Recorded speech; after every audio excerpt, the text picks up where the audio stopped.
Welcome to Catalytic Leadership, the podcast designed to help leaders intentionally grow and thrive. Here is your host, author, and leadership and executive coach, Dr. William Attaway. Hey there, catalytic leaders. Welcome back to another episode of the Catalytic Leadership Podcast. I'm your host, Dr. William Attaway, and today I'm thrilled to share an insightful conversation with a true leader in the field, Mark Miller. For those of you who may not be familiar, Mark's journey at Chick-fil-A began over 40 years ago, starting as an hourly team member and rising to be a key figure in leadership development. He's the author of several best-selling books, including The Secret of Teams and Chess Not Checkers. His latest book, Uncommon Greatness, is already making waves in the leadership world.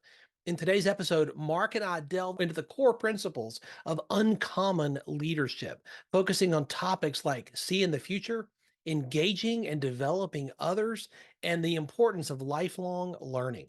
One topic that particularly resonated with me was Mark's discussion on cultivating a leader's heart, where he shared how your character as a leader determines 90% of your impact. So, get ready to dive deep into the world of leadership with us. Whether you're a seasoned executive or just starting out on your leadership journey, I know you'll find value in Mark's insights and experiences. Without further ado, here's my interview with Mark Miller. Mark, I'm so glad that you are here. It is just an honor to be with you today. And we're talking about your new book. Before we jump into that, a lot of folks listening may not know who you are. I'd love for you to share a little bit of your story with our listeners, particularly around your journey and your development as a leader. How did you get started? Okay. Yeah. Well, goodness gracious. It's a long, long story because I'm an old man. But I think the short version is that I started selling chicken. I tell folks about 100 years ago. It wasn't quite that long ago, but in the 70s, I got a job working at a local Chick-fil-A restaurant. And I was awful in the restaurant. Again, we won't get into any of those details. It's still too soon to talk about it. But I made a strategic career decision, and I'm quick to say this is not advice to any of your listeners, Yeah. but I quit. Here was my thought process. Now, again, I chalked this up to the mind of a child. This was a long, long time ago. But I said it would be better for me to leave than have to spend the rest of my life explaining why I got fired from Chick-fil-A. I mean, I knew that would not be a good bullet point on my resume. And so I went and got another job. About 6 months later, I got laid off from that job. And I thought, shoot, I need a job. Yeah. And I can't work in the restaurants for Chick-fil-A. Maybe I could work at the corporate headquarters, which of course makes no sense in any universe, but again, mind of a child. So I went in and introduced myself to the receptionist and said, I'd like a job working in your warehouse. Wow. In just a few minutes, she said, have a seat. I thought, good sign. She didn't call security. Little did I know they didn't have security. She told me to have a seat, and just a few minutes later, Truett Cathy, the founder of Chick-fil-A, took me into his office to conduct this interview. Now, that may not make sense to your listeners if they know who Truett Cathy was. He was the founder of Chick-fil-A. He invented the chicken sandwich. It didn't make sense to me as a kid. I'm thinking, he's the CEO. Why is he talking to me? And I didn't learn that day, but I later learned the reason he was conducting the interview is he only had 15 corporate employees. Wow. And I was interviewing to be number 16. So if your team's that small, it makes a little more sense for the head man or the head woman to kind of make those decisions. Yeah. And I tell people to this day, I fully believe that it was a combination of God's grace and lack of discernment on Truett's part. He gave me that job working in the warehouse, and I also got to work in the mailroom. And that was 45 years ago. My goodness. And so, again, did a lot of things while I was there. I was introduced by a colleague not too long ago that Mark is a guy who can't hold down a job because I moved from place to place. I got to start things, and I don't think it had much to do with my talent. I think it was more of a let the kid do it, let the kid do it. I mean, I started our corporate communications group. I started our quality and customer satisfaction group, so forth and so on. Led in field operations, led our training group for about a decade, started the leadership development practice within the organization, so forth and so on. And so I left Chick-fil-A about 7 months ago, took an early retirement. I asked them, I said, how long do you have to stay to get a full retirement? But nonetheless, that was a technicality. As an officer, I had mandatory retirement on the horizon, and I Mhm. left before that. So it got lumped into a bucket called an early retirement. And yeah, so I have co-founded an organization really continuing to do what I've been doing for decades, and that's trying to serve leaders. And so that's called Lead Every Day. And I'm writing and speaking and doing podcasts and training, and again, just trying to do what I think I'm supposed to do. And here's my last thought on that. A lot of people have challenged me that I'm not doing retirement correctly. You know, Oh. there's some deeply held views I have discovered about what retirement is supposed to look like. And I want to honor those people. And I'm not assuming they have to see it the way I do, but I believe that you can retire from a job, but you cannot retire from a calling. Mm. And my calling is to serve leaders. And so the fact I don't work at Chick-fil-A anymore is actually irrelevant as it relates to my calling. My challenge is, how do I serve leaders in my second half? And Mm. that's what I'm working on right now. I love that. I love that distinction. You can retire from a job but not from a calling. I think that's so brilliant. And I've talked to a lot of leaders who, as they're entering, the second half, right? After what Bob Buford calls halftime, they're entering the second Mhm. half. And they're trying to think, what's this going to look like? And they're not enamored with this idea of just sitting around. They're not Right, enamored with this idea of just, I'll just go play golf every day. That right, doesn't draw them in because that's not their calling. right, I right. love Yeah. that. And so my plan in the second half is just to run up the score, right? Isn't that what you Yeah, want to do in the second half? absolutely, You want to run up absolutely. the score? Yeah. That's what So my that's beloved a Crimson Tide does. That's yeah. So that's a 45-year story encapsulated pretty quickly there. Lot of great stuff has happened. I've learned a lot over the years. It's been fantastic. one of the things I love about you, Mark, is that not only have you learned a lot, which is obvious from anybody who listens to or reads anything you've written, but you are constantly sharing what you learn. You are a conduit of that learning so that other people can benefit from it. And your new book is really, I think, your best so far of all the ones I've read. It's Thank called you. Uncommon Greatness. And I'm going to recommend that our listeners pick this up. This is worth your time. I don't recommend a ton of books. This one is worth your time. Thank you. As Thank I you. was reading through this, I'll tell you, you captured me from the beginning. And that's not always something every book does. Let's just be honest. When you talked about this idea of the Latin word quantivus, right? This idea of a word that means as great as you choose or as great as you determine. Man, I love that. Like Yeah. from the beginning, I was like, wow, Yeah.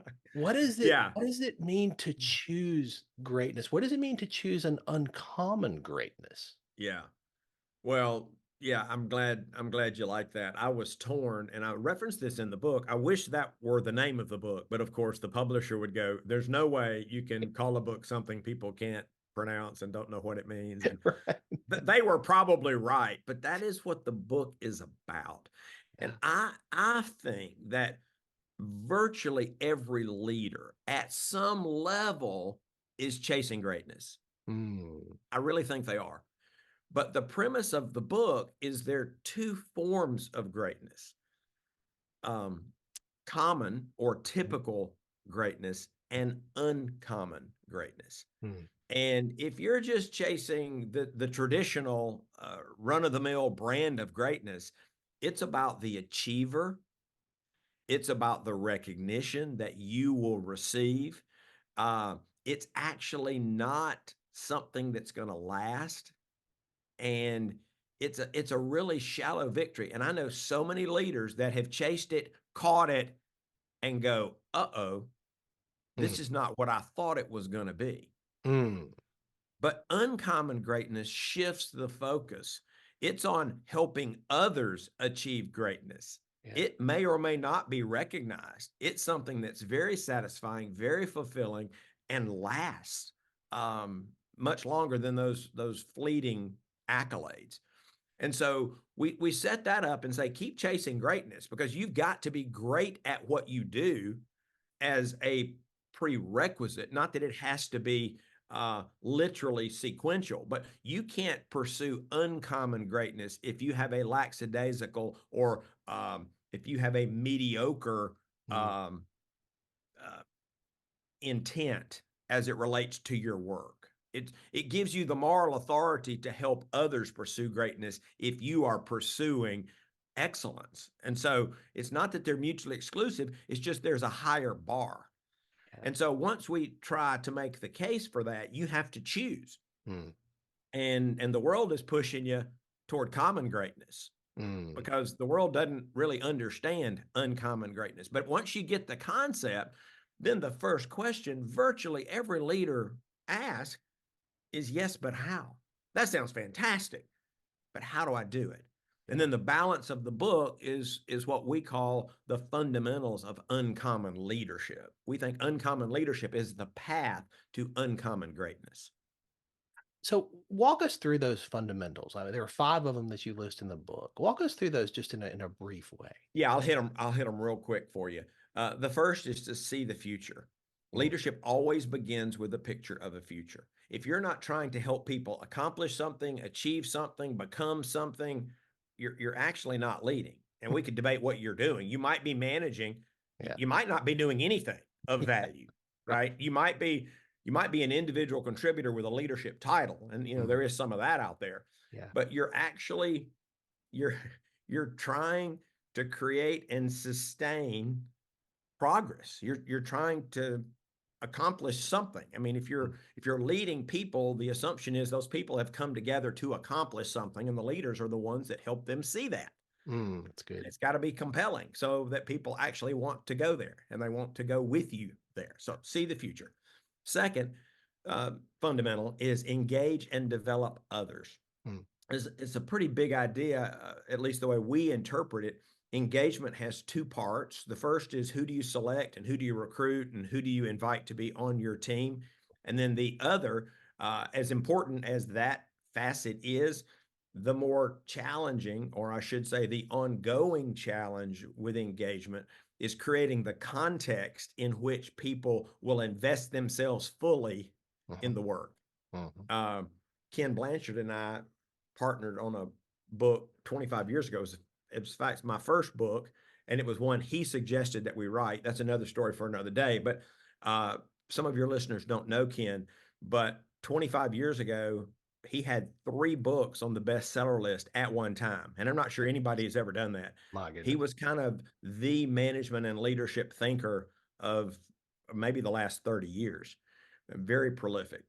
And so Ken approached me about doing that first book. And when we talked about engage and develop others, he said it's really the leadership challenge that some leaders don't fully appreciate, is that when people join your team or join your organization, on day one, they're fully engaged. He said the trick and the challenge is, how engaged are they 6 months later, 6 years later, 16 years later? Yeah. And leaders are responsible for the engagement of their people. So the second fundamental is engage and develop others. The third is to reinvent continuously. Now, I know this sounds like a buzzword from the 80s. For our more mature listeners, they would probably agree with that. I know, I was there in the 80s. Right. Me too. But we think it's a great, and it's a really powerful concept, because leaders fundamentally understand that progress is always preceded by change. I meet far too many leaders who think change is a burden, change is an obstacle, change is a nuisance. It's like, no. Change is your job. Change in service of a preferred future is your job. Yes. And so we think it's just essential. I will say a quick word about that, because a lot of people think, well, that's just too big to get my head around it. We ask leaders to think in 3 domains, and you could make a longer list, but this will get you most of the way there. Yourself. What do you need to reinvent about you? Systems and work processes. Because if you do what you've always done, you'll probably get what you always got, or less, right? Because the half-life of ideas is getting shorter and shorter and shorter and shorter. Yep. And so I meet too many leaders that they're hoping that something's going to happen. And hope is a good thing, but hope is not a strategy. No. I'm asking them, what are you going to do if you want a different outcome? Yeah. So self, systems, and then structure. And structure is not always the problem, but structure is supposed to make it easier to do the work. And if it's really hard to do the work, you at least need to take a look at the structure. Good. And there are any number of smarter people than me that have actually tried to put numbers on it, and I hesitate to do that because every organization is unique. But some of the most famous thought leaders would say every 35% in growth, you need a fundamentally different structure. And I know organizations that have tried to double and triple their size with the same structure, and the shoe's just too small. It doesn't enable That's good. the success. So see the future, engage and develop others, reinvent continuously, value results and relationships is the fourth fundamental. Yeah. And I would argue it's the most challenging of them all because there's tension there. Yes. And because most leaders have a bias. They're either more results oriented or they're more relationship oriented. And I'm not suggesting that you should try and change yourself, but I'm suggesting that the best leaders find ways to compensate. Yes. For that which they don't do naturally well. There's tremendous power if you can figure out, it's what Jim Collins calls the genius of the and. When you take two things that from time to time may actually be in conflict and you pursue them both, tremendous benefits to the organization. And then fifth and finally is embody a leader's heart. And we find far too many men and women who struggle to get people to follow them regardless of their skills. Well, that's because if your heart's not right, nobody cares about your skills. It's so true. If your heart's not right, nobody cares about your skills. And so, we think there's some heart habits that leaders need to cultivate so that you'll become a leader that people want to follow. And so that's that fifth fundamental. You know, that last one really resonated deeply with me, but really the last two, the relationship and results, but then the heart of the leader, because I see so often, and I'm sure you see this as well, people don't leave jobs typically. They leave leaders. Yes. I think there's data on that that's been constant for 40 years. It's like they leave their supervisor. They leave their immediate leader, not just leaders generically. If they're not well led, they become a flight risk. Oh, and here's one more little sidebar. We use some terminology. We talk about top talent and typical talent. And top talent are your A players. And we did some research a few years ago on how to attract more of those people. And then typical talent are kind of your B players. We don't want to talk about C and D players. You know who they are, and you know you need to do something about them. That's right. But we think every organization gets to decide how many A players do you want? How many A players do you want? And we actually have been writing, and researching on how to get more of those people. But the reason I mention it here is A players are a greater flight risk when they're not well led. Because you might say, well, doesn't everybody want to be well led? Well, sure. But for A players, it's a condition of employment because A players can work anywhere. Yeah. That's your typical talent, they're just going to sit around the dinner table and bellyache and complain about you. Talking, my leader's awful, but they're going to keep coming to work. A players, they really do. That's their first expectation is that they would be well led. wow. If you're having trouble keeping A players, that's a place to look. Are they being well led? I love what you said there, that every business, every organization gets to choose how many A players they're going to have. It's a choice. Going back to our first comment here, you get to choose, determine your level of greatness. Yeah. I think a lot of people or a lot of leaders who are not the uncommonly great leaders will blame. And they'll say, oh, if I only had a better team. Oh, if only I had better customers. If only the economy was better. If only it wasn't an election year, et cetera, et cetera, et cetera. There's always some other reason why they can't Mm-hmm. achieve high performance. Mm-hmm. But what you're saying, and I love this throughout the book, is that these things are a choice. They are inside of your locus of control. Doesn't mean they're easy. No, no. Chick-fil-A has dealt with the talent shortage like along with everybody else. And I'm not saying it's easy, but well, first of all, when I say you have a choice, most organizations, I would say, pick a number. I don't have any research on this, but 90% of the people aren't even consciously recruiting a talent. Wow. They're recruiting people, and every now and then a player show up. Oh my goodness.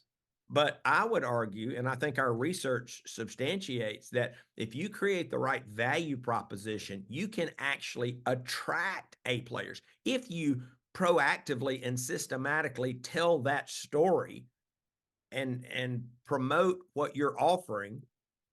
I was with a group last week, and it happens almost all the time. Anytime I'm asked to talk about talent, this is kind of we're encapsulating what that would be about. And this was an association of organizations. And the guy who put the thing together, he said, you really hit on their problem today. And I said, well, what's that? And he says, they are dying as an industry because they can't get help. And I said, okay. And he said, and they have a value proposition that top talent is not interested in. And they continue to offer the same things that don't attract top talent. In fact, their value proposition is so out of touch, they're not attracting anybody. Oh my So that's what I mean. It's a choice. You don't get to choose who walks in your door, but you get to choose who you go after. Mm. And most organizations are not targeting top talent. Mm. And like you mentioned earlier, if you keep doing what you've always done, you're going to get the same results or worse. Or worse. Yeah. Wow. That's so good. Yeah. Hey, one more thing I'll say, just to affirm what you just said. One of our heart habits is to accept responsibility. We say the best leaders don't place blame. Now, they're quick to give credit, Yeah. but when things go wrong on their watch, they own it. They own it. I think that's a challenge for a lot of leaders. And I think ego and pride can tend to rear their heads. And Yeah. they push back, they step away from that. And they Yeah. always want to blame. Well, obvious. I know you spend a lot of time with leaders, so your intuition is informed by your experience, but you're right on. We just did for this book, we ended up surveying about over 4,000 leaders in 6 countries. The number one impediment, when you ask people what barriers or obstacles prevent your leader from being more effective, number one, ego. Wow. And that's at all levels. The frontline supervisors saying it about their manager's saying it about their director's saying it about their VP, and their VPs are saying it about their CEOs. So again, your intuition is absolutely correct. The data supports that's a huge problem. So again, to me, it's a short step to say ego is a problem of the heart. Yeah. It's not a skill. It's not a competency issue. It's a heart issue. Right. So how do you address that? If you see this in the organization, and if you think, wow, is that a problem that I've got? And that awareness begins to perhaps bubble up just a little higher than it has. What's the first step somebody can take? Well, I might ought to flip that to you because you coach executives for a living. So let me give you an answer, and you can tell me if I'm close here. Well, it begins with the subtext that we've referenced several times. You got to choose to change your heart. Yes. Nobody's going to change your heart. Yes. And so I love your point about there needs to be a growing awareness that there's an issue or there's an opportunity. Because if somebody is oblivious, then you're going to get more of the same. Yeah. And so I think it takes courage from a leader to have a hard conversation with another leader, whether it's a peer, whether it's your boss, whether it's somebody who reports to you in the organizational structure and the hierarchy and say, hey, I think this is hurting you. I had a leader, and we're not going to debate whether my ego was a problem or not, because I don't want to go there. It's too soon again. But no, but about 40 years ago, I got some coaching. I was just a kid, and I had a senior leader say, hey, I want to give you some feedback. This is over 40 years ago, maybe, yeah, a long time ago. And he said, I've noticed you use the word I a lot. He said, I don't think you should do that. He said, you need to think about we. Wow. And I went, well, thanks. I didn't even know. Now, was that a reflection of the fact I was a kid and I didn't know any better? Was it pride? Was it ego?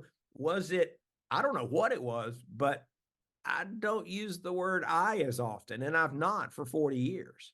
Wow. Because a leader said to me, it was a low risk conversation for a senior leader to talk to a kid, but hey, I've noticed something about you and you probably need to work on that. What a gift. I thought it was a gift. I still remember the conversation. I went, never thought about that. I was like, thank you. I'll stop doing that. But the first step, people have to have the awareness. You just mentioned that. And then we've also said, if I have the awareness of an issue or an opportunity or a problem or a challenge, I still have to decide what I'm going to do. So I think there's that volitional will, right? They've got to decide, okay, I want to work on this. Yeah. And then my favorite tactic that I encourage leaders, and it will help with several of the heart habits, is to try and add value to every person you encounter. Yeah. Now, there are skeptics in your audience that would say, whoa, that's impossible. I say, okay, well, time out. Let's roll the tape back. I want you to listen to what I said. Try to add value. Yeah. And if I'm trying to add value to someone else, immediately my focus shifts from me to them. Yeah. Now, I may or may not be able to add value, but it's the trying that transforms you. It's not your batting average. And I think you can actually cultivate the ability to think others first, which is one of our heart habits, but it also helps with things like ego. That's so good. And so I would encourage your listeners, because people look at me like I've lost my mind, which is well documented that I've lost my mind. But I challenged a group last week, and I would challenge your listeners, try that for 24 hours. I think it could change your life in 24 hours. And then most people who'll do it for 24 hours, they'll try a second day and a third day. And at some point, it'll become a lifestyle choice, because you will gain so much from attempting to add value to others. It'll change your heart. And if you change your heart, you can change your leadership. Oh, so good. One of the things that I flagged in this book is a list. And this is toward the end when you're talking about embodying a leader's heart. How do you add value to someone else? And you give a list of a whole lot of ways that people can add value, right? Encourage them, recognize them, coach them, correct them, empathize with their situation, ask their opinion. You know the thing that stands out about everything on this list? It doesn't cost anything. That's correct. That's correct. Yeah. And I did an activity recently with an organization, and I had a bunch of leaders in a room, and I asked them to make a list. And I don't know, I can't even describe the emotions that I felt when they really couldn't do it. I ended up having to give them that list. People don't think consciously, in my opinion. That was one sample, but it happened last week, so it's kind of top of mind. Yeah. It's like I gave them 15 minutes, and one group said, well, we've got 4. I went, there are so many ways. So I think I encourage people to make their own list and say, how could you? Again, and you've read part of that list. I would go all the way down. If you're a person of faith, you can offer a silent prayer on their behalf. There are so many ways that you can attempt to add value to another human being, but you got to decide you want to do that. One of the quotes I share all the time that I've never forgotten since I first heard it was from Truett Cathy. And it's the one, you want to know how to know if somebody needs encouragement? That's If you're right. breathing, right? If they're breathing. I tell leaders that all the time. And I tell them that this doesn't cost you a thing, but this is something people remember. Mm-hmm. They may remember Mm-hmm. a lot of what you say. They're not going Mm-hmm. to forget how you made them feel, like Maya Angelou said. Absolutely. Absolutely. Yeah. Leaders' heart's really big. And let me just maybe put an exclamation point on that. Our picture of leadership, which I reveal in the book, and this has been true at Chick-fil-A for 25 years, it's an iceberg. Yes. And about 10% is above the waterline and about 90% is below. And it all matters. It's not an iceberg if you only have part of it. But the first four fundamentals are above the waterline. They're about the skills of the leader. Yeah. And this leader's heart is the 90% below. Mm. And I actually believe 90% of your impact as a leader will be determined by your heart. And I shared that recently, and I was on a podcast, and my host says, "Well, it's not quite 90." And I said, "Well, that's kind of a figure of speech. I mean, it's conceptual." And Yeah. he said, "Well, it's actually 77% because we researched it. And when you ask people to rate all these different attributes of leadership, the 77% of their efficacy is determined by their character," is the way he said it. And so I might should quit saying 90% and say 77% if you're interested in the data. It just matters so much, and far too many leaders have not given sufficient attention and care to their heart. And you can't outskill your character. Right. Right. Right. And I know leaders that have skills and people won't follow them and they wonder why. Yeah. Because people don't trust your heart. They Mm. think you're more of a self-serving leader than a serving leader. Mm. That's good.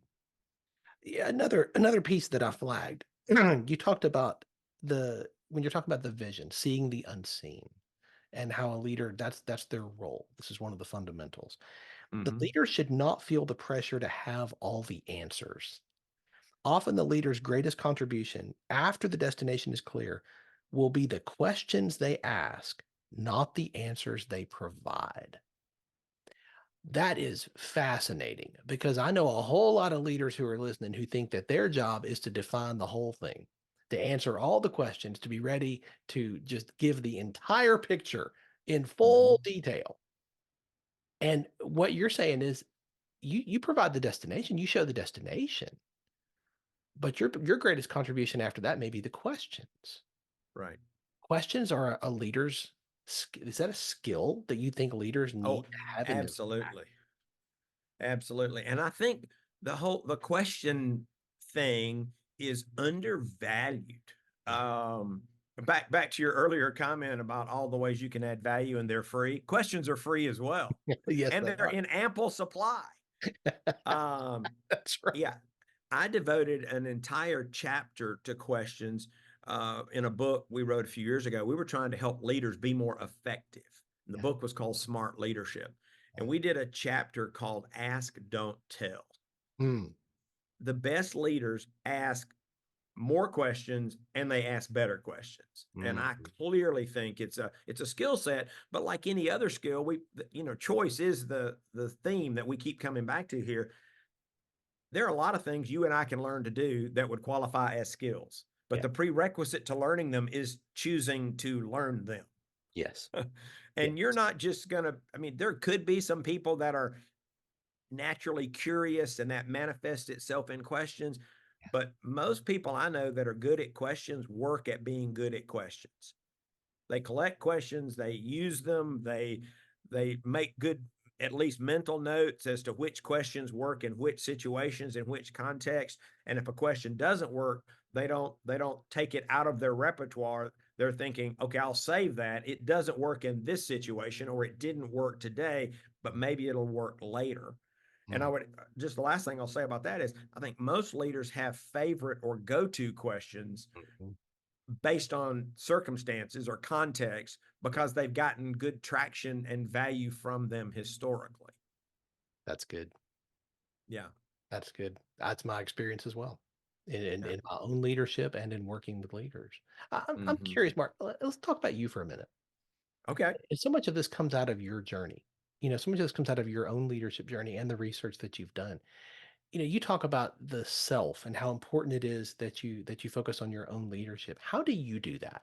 How do you stay on top of your game and level up with the new leadership skills that your team is going to need you to have 2, 3, 5 years from now? Okay. Well, I'll try to do this really brief. I'm trying to help you watch the clock. We could talk for all day on this one topic, but it was born in a story that I really need to tell. Yeah. And this was not long after I started on the corporate staff. So this was almost 45 years ago.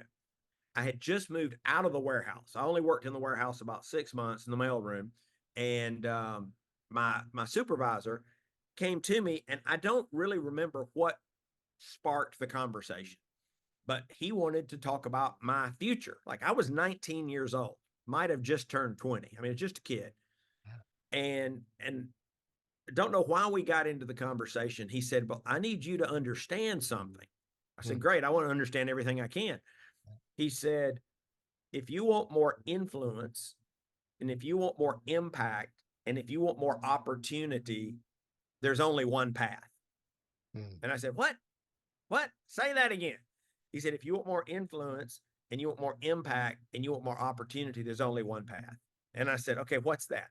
He said, "Lifelong learning." I Mm. went, "Really?" I said, "You're kidding me. There's no other way to more influence, more impact, and more opportunity." He said, "That's the only way." And so I now summarize that conversation and say, here's what he taught me that day. Your capacity to grow determines your capacity to lead. Mm. And if you can keep growing and you can keep adding value, and if you can keep adding value, you can, in fact, grow your influence, your impact, and your opportunity. And so I made a choice 45 years ago to commit to lifelong learning. Now, my parents wish I had made that decision earlier because I was an awful student, but nobody had ever explained to me why it mattered. I know that may sound crazy, but this guy said, nope, it's the single path Mm. to influence, impact, and opportunity. And I was telling that story to a group not long ago, and they said, well, that's probably easy for you. And I said, well, why do you say that? And they said, well, I bet you're a learner, which I was assuming was a reference to Strength Finders, the 34 things. Everybody loves Strength Finders. Who doesn't want to take a test to tell you what you're good at, right? Right, right. Most of my tests in life, I've learned what I was not good at. But they said, I bet learners in your top 5. And I said, I don't, it's not in my top 5. I don't think it's in my top 10. I don't think learners in my top 25. And they said, well, you act like a learner. I said, well, thanks. Because I made a choice about 45 years ago that I was going to make a commitment to lifelong learning. Mm. And so that's what started my journey. Mm. And regarding what I do all the stuff you might expect, and maybe a few things you wouldn't. But I have an annual development plan that I've had for decades, trying to figure out how am I going to get better in the next 12 months. I've had coaches, I've had mentors, I still have coaches and mentors. Here's one, maybe a little bit out of the box. We started a leadership development group 26 years ago Mhm. with 10 guys, and we meet twice a month for 3 hours. We met last night, Wow. and we've been studying leadership for 26 years. My And goodness. so on and on and on. I mean, I want more influence. I want more impact. I want more opportunity. And Mm. so I made a decision to pursue lifelong learning. Mm. That is a powerful inspiration. A friend of Well, mine it says, it worked for me. yeah, a friend of mine says consistency is the mother of momentum. Oh, I And love that. and what I see, his name Jonathan Milligan's a brilliant guy. What I hear when I'm listening to you talk about this is the consistency and how consistency compounds. And as Mhm. consistency has compounded over your journey, it has created the momentum that we all see now. And it's very easy to look at somebody like Mark Miller and say, "Oh wow, what momentum! What a gift! I could never do that." But where did it start? It started with a choice. Mhm. And I really want to circle back to that because I think that is something every listener needs to grab onto. This began with a choice. Yeah. And it would be cool if learning was one of my strengths because Yeah. this might be easier. Yeah. I'd rather listen to the radio than a podcast or an audible book, but I've made a life choice. And I do listen to the radio from time to time, but you get my point. Sure. It's like, no, this is not my natural temperament and my natural bent, but I want to serve others. I think that's what I'm supposed to do. We talked about that earlier. Yep. And my daddy used to say, you can't sell out of an empty wagon. Mm. That's good. And so I'm trying to learn all I can so that I can serve more effectively. That's I brilliant. mean, that's my motivation. Is there a book, and you read a lot, I mean, is there a book that has made a big difference in your journey that you would suggest every leader listening, if you haven't read this, this is one you need to pick up? Golly. Yeah, there are a lot of them. And sometimes it's context. A book might speak. One of my mentors said 2 things determine the greatness of a book: content and context. That's good. He said there may be a parenting book that is just steeped in truth, but if you don't have kids or your kids are grown, then the context is not right. Yep. But with that said, I typically would say if you're going to read one, read The Effective Executive by Peter Drucker. It's a classic. It's the source of the Nile. It's probably 50 years old, a little paperback, but you will see threads leading to much of the popular leadership thought. I think Drucker was the greatest management and leadership thinker of the last 2,000 years. Wow. And that little book, The Effective Executive, I mean, my book, Smart Leadership, if I could be so bold, was an attempt to kind of modernize that and talk about effectiveness in today's world. Sure. But I say in the introduction of that book, if you've not read The Effective Executive, put my book down and go get his. You should read that one first. So good. Mark, as we wrap up, often people will walk away from an episode like this with one big idea, one big takeaway. If you could define what you want that one big idea to be, what would that be? Well, let's go back to where we started this conversation. Quantuvus. Yeah. How great do you want to be? And then be sure it's the right kind of greatness, the kind that will be life-giving, that will be soul-enriching, that will help others grow and excel. Because if it's all about you, you're going to get to the end of your career or the end of your life, and you're literally going to realize that you wasted so much potential. It's the overused cliche of you're going to get to the top of the ladder and realize it was against the wrong building. Yeah. Okay. Just choose the path of uncommon greatness. And it's a decision I think you'll never regret. I know our listeners are going to want to stay connected with you and continue. Okay, good. What is the best way for people to connect with you? The best way is my cell phone, 678-612-8441. If you'll put that in the show notes, because I know somebody's out there driving. Absolutely. My email is mark@leadeveryday.com. And then we have a site called Lead Every Day. It's probably 60% finished, but we posted it because we thought it still might help some folks. So we're continuing to tinker with that. You probably know that story.